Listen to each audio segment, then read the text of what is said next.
Hello and welcome to this week's episode of your Power Packed Podlets. My name is Rachel and I'm your host for these Monday weekly episodes. Now, this podcast is especially curated not only for my purpose-driven entrepreneurs out there, it's also for those of you who have a genuine fascination with the human experience and the universe that you live in. So you're really interested in healing, in transformation, in consciously creating the life you desire. But not only that, you love learning about the science behind it. Maybe you're like myself and my students and my clients. You do the practices, you see how much they change your life, but you also want to know what's going on behind it. So maybe you've read books, you listen to podcasts, you've taken certifications for the pure joy of learning. If that's you, you're going to absolutely love this week's episode because we're diving into the biology behind transformation and behind lasting change. Some people will call this manifesting the life you desire, but it's what is it that allows us to manifest the life we desire? So, a bit of background on me for those of you who we've just met or we're just getting to know each other. Yes, I'm a business coach and mentor, but not only that, I've dedicated the last 24 years of my life to studying the human experience. As somebody who suffered from depression, from an eating disorder and body dysmorphia, it really began with my own journey of learning to heal and actually learning to be happy. So the whole focus for the majority of those 24 years has been understanding happiness, like what is it constructed upon? And this has led me down a path of studying physiology, anatomy, understanding fascia and the breath. But not only on that, like understanding on a level of mind, what is it that creates motivation? But how is it we end up self-sabotaging and getting in the way of us actually getting what we want in life? And then there's the spiritual lens, our relationship to self, purpose, meaning, and what's our mission in this lifetime. So as we have this conversation, we're not just talking about it through one lens. We're talking about it through the triad, the whole of the human experience, the body, the mind, and also the lens of the soul. So before we dive into the conversation of science and biology, of transformation and lasting change, I've got a question for you. Because we want to link this into like personal understanding where you can see this science in your own life. I invite you to think of something that you struggle with. Maybe something you really wanted in life, but it's always felt a little bit out of reach. Or you've always thought that somebody like you could never have something like that. What would that be? Is it something to do with health and your body? Is it something to do with work or income? Is it something to do with love and the type of relationships you have in your life? I'm going to give you an example. Let's say that you've always attracted a certain type of partner and you believe that finding the type of love that feels safe and that feels good, where you can really soften into it, you believe that that doesn't exist, or there aren't any more people like that out there, or someone like you will never get to have that. What is that thing for you? And the reason I ask this question is we're actually going to look at the conditioning in your nervous system that is blocking you from allowing the very thing that you would like. Let me say that again. Because we often think that transformation is a mind-based process. But once we understand that it begins in the body and then the mind translates the feelings and the nervous system programs into thought, we can understand that it actually begins in the body. So often when we're wanting to create lasting change, we focus on mind alone, and there is a key piece that's missing.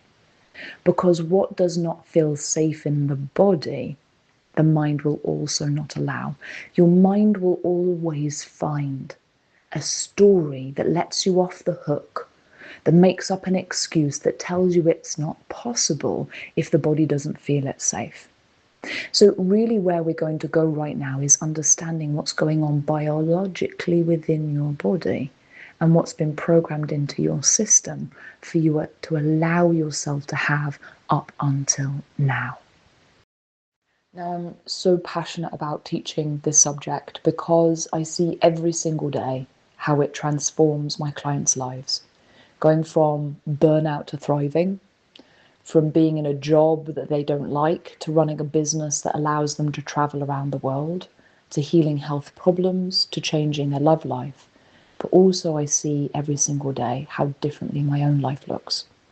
I've used this same formula to heal anorexia, which is something that people can live with for a lifetime, a fear-based and control-based relationship with food.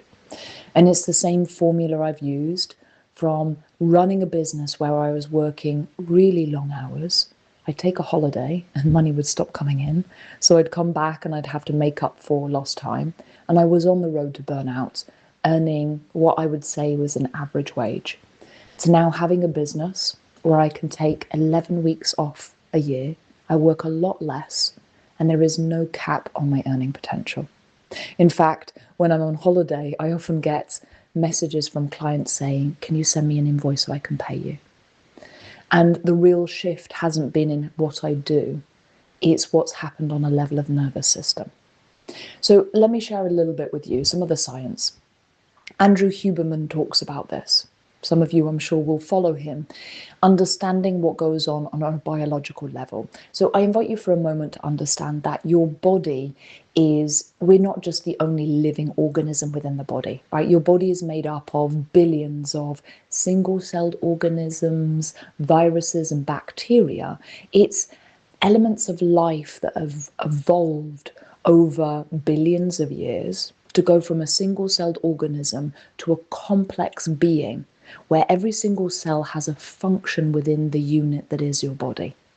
Yeah, so you've got the community of cells of the heart, the community of cells of your gut and your digestive system, and they all work together with fewer functions than when they were single cells on their own. But still, it is life with the desire of expansion of itself, and it's the life with the desire to survive in what it understands as a dangerous world out there, a dangerous physical universe. And so when we have these biological drivers, it's not just about you. It is about every single cell in your body desiring to survive and to avoid the threat of its own survival. And so there are certain mechanisms that are built in. And I invite you to go back to the times when we lived as tribes. Andrew Huberman talks about this, that there are certain biological drivers that allow us as single human beings in a community to survive longer and to work together. And so we've got the driver for us to be significant, for us to be important within the tribe, to play a certain role. So this is significance and service, two basic human needs, that you be of service to the greater good of the tribe, but you also be significant, important, and stand out. So for a moment, I invite you to notice there is a calling within you. You probably feel it, right? To be of service to something beyond self. And when you do, it feels good. This isn't just a soul-based calling. This is also a biological calling. And when we're not feeding that calling and when we're sort of sitting on our heels and just living out life how we think we should, how society tells us, there is that life within you that's saying, this isn't enough. There is more to living than this. And when we cease to feed that calling for a long period of time, it can cause us to turn towards addictive mechanisms, such as scrolling on social media, binge watching Netflix, over-consuming food, or turning to substances.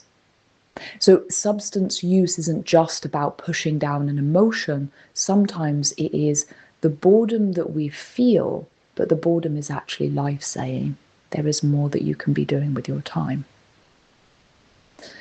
For some people, we experience it as depression, the knowing within us that there is more, but they're not living through that more. They're not living out that more. Then there are other callings. Significance. I invite you to notice, when you were a child, what was it that caused you to feel important? Because when I was a child, one of the things that caused me to be anorexic was, as a child, I was told that me being skinny was a good thing. Well, not just by one person, not just by two people, again and again and again. So at a very young age, I believed that I was important because I was skinny. And so the moment that I believed that I wasn't, all of a sudden it'd been linked to my identity, but not only that, it was linked to my significance and my safety within the tribe. And so all of a sudden the body said, you're not safe. It's really important for you to be skinny, and you must do everything possible to be skinny. Otherwise you're not important, you're not safe, and therefore you'll be rejected. So we can have programs that come from a very young age, and some of them are very subtle. Some of them might be like the bigger T's, the bigger traumas, the ones that really affect us, but some of them can be really, really subtle. So let's talk about safety and certainty, because these are two things that are biological drivers, but that can really get in the way of your growth in business. They can really get in the way of you allowing yourself to be loved. So your body will learn at an early age what safety and certainty are constructed upon, and it'll be programmed in as a conditioned response into your body. And anything that the body perceives to be the opposite, so unsafe, it will reject it. And then the mind will then tell you stories to tell you to avoid that very thing. And so if you being a leader, you standing out, your voice being heard, you being visible means that you might be rejected, judged, and ostracized, then your body, your biology will tell you not to do it.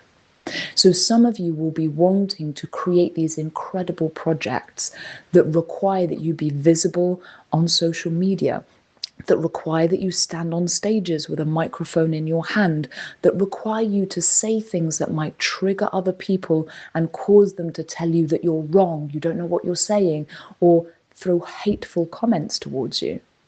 And because your biology is telling you that that's not safe, the mind is telling you all sorts of reasons to not even go there. But this can also come up with money. Let's talk about money in business, because when you're wanting to grow exponentially in business, investing is an essential part. Investing financially, investing risk, investing effort, and investing time. Time is the only non-renewable resource that we have with how we currently understand reality. But let's not go into that conversation today. Time is the only non-renewable resource that we have. And so many people on the journey of business will spend time to save money, but people who are thriving financially spend money to save time because they understand money is renewable, time is not. So let's speak on that for a moment, because when it comes to your nervous system, if you have these stories around money is a non-renewable resource, money is limited, money is hard to make, only bad people have money, unless I work really, really hard, not enough money is going to come in. Investing is scary. Investing is too much of a risk. What if it doesn't come back? Then the very things that you're investing your money in to save you time and to get yourself to that next level, your mind will tell you, don't do it. And it will think up all sorts of stories and all sorts of reasons to stop you doing the very thing that's going to move you forwards. So let's go through the universal human needs on a psychological and biological level.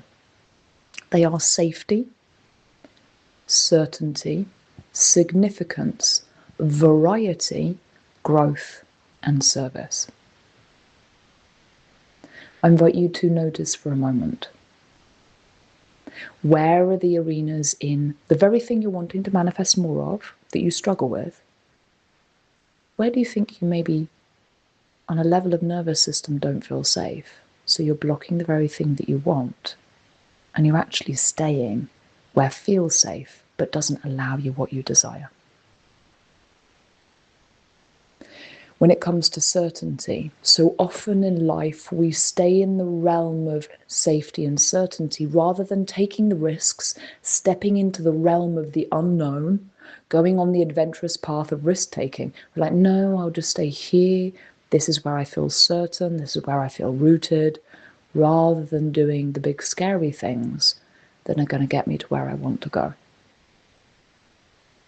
But then there's also significance. It can bite you in the butt. Because if you're used to being seen as the strong one, the capable one, the one who always knows what to say, but to get to where you want to go, you have to be the beginner. You have to practice saying things without knowing how to say them properly. You have to show that you're actually vulnerable, which is part of being human. If your identity is so deeply connected to your significance always being the strong one, then your mind will tell you, no, you shouldn't be a beginner. You shouldn't put yourself out there with those new things before you know what to say and how to say it. And so you will actually slow down your journey.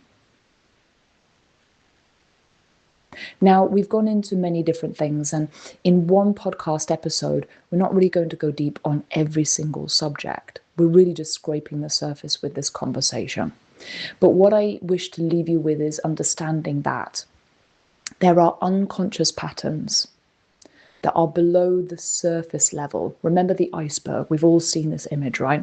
Of the tip of the iceberg above the water and then the rest of the iceberg underneath the water. And the bit above the water is conscious awareness and everything underneath is unconscious. For us to really get to the unconscious, for us to really go there, requires that we meet the parts of ourselves that do not feel safe. And we understand them for what they are. It is not that there is imminent danger. They are just natural biological protective mechanisms of things that you learned earlier in life. And the only way to move towards a reality you have never yet manifested, to allow more good into your life, more love, more abundance, more joy, more freedom, more money, more of doing the things that you love doing, it does require that you move through a period of time where you do not feel safe. And yes, I took a dramatic pause there just to allow it to land, because it is the perception that transformation is supposed to feel safe that stops us from actually moving forwards. I invite you to envision a mountain goat jumping from one mountain to another mountain, and there is a huge crevice in between, a huge valley underneath that it could fall into. As the mountain goat jumps across, does it look back or does it look towards where it's going? Because when we're moving forwards towards a destination in life, too many people look back to familiarity and safety. And that's why they fall into the void. And often will then choose to climb back to the side of the mountain that they know, because it feels easier to stay there than actually move towards the unknown, where we do not know the outcomes, we do not know the experiences, we do not know who we need to become for that to be our normal and to feel safe. So yes, there is a process, there is a journey where we're in the void, when we're in the becoming, when we're between where we were and where we want to be, where we're meeting our edges, our fears, our old conditioning and old patterning, and that's where most people go back to safety. For those of you who are familiar with Bob Proctor's The Terror Barrier, he talks about this. This is the period of conflict, where the nervous system is telling you it's not safe to do all of those things, don't do it. And too many people believe those thoughts. They take every thought and feeling and emotion as truth, rather than asking themselves, if I felt this so many times and I still choose it, can I create a new reality for myself? The people who you see thriving, breaking glass ceilings, doing things that very few people do, it's not that we do not feel scared. It's that we don't stay in the fear of fear itself. Those who stay living the same life over and over while still desiring another one is because they stay in the fear of fear itself. Rather than being in the fear, stepping back and saying, well, I'm afraid of that fear, so I choose not to face it. I choose not to feel it. is the very thing that we avoid feeling that stops us from moving forwards. So what's happening in your nervous system? It's your capacity to understand what is real danger and what is the old conditioning that's keeping you where you are. This is where the work is. Now you can choose to do this alone. When it came to my healing my anorexic patterns, I did this by myself, and it took a really long time. When it came to business, I chose to be held. This was a pattern of mine that required I really face it. As a woman who was coming up to 40 with over 25,000 hours of experience, there was a little bit of ego and arrogance in me that believed that I knew so much. So why did I need to pay somebody else to support me in my journey? And then one day I heard somebody say, if you are holding others, who is holding you? If you're supporting others, where's your support? And how can you believe yourself to truly know what it is to hold others if you do not know that somatic experience within your body? And that changed the game for me. It was the moment I decided to be supported non-circumstantially in my business journey that my business results changed. I chose to be in environments, in conversations, and held to a standard in communities where that standard of what I wanted was normal. That was when everything began to shift. I closed my first €5,000 pay in full deal. I opened the doors of my school. And then a snowball effect began of creating a new reality. So I'm going to finish this with a question for you. In the journey between where you are and where you want to be, what does it look like for you to set yourself up for success? Because the assumption or the desire to not have to face the hard stuff is the very thing that will stop you from getting where you want to go. When we assume and we know that there will be ups and downs and ins and outs, and we choose to set up the structures, the support and the systems to help us in those moments, this is when the game changes. And so what is that for you?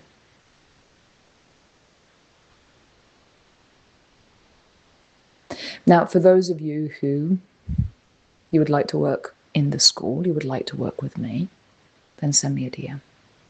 It is all about resonance when it comes to your support systems. What is the frequency you resonate with? What is the caliber of conversations that expands you and lights you up? What is it that genuinely interests you so you want to lean in and listen more? Because those are the spaces you want to be in. What are the spaces that make you feel, or help you to recognize where you're playing small so that you have something to stretch into? Those are the spaces I invite you to choose to be in. I'm going to leave you with that. I would love to hear what landed for you. Drop it in the comments. And I look forward to connecting with you once more in next week's episode of your Power Packed Podlets.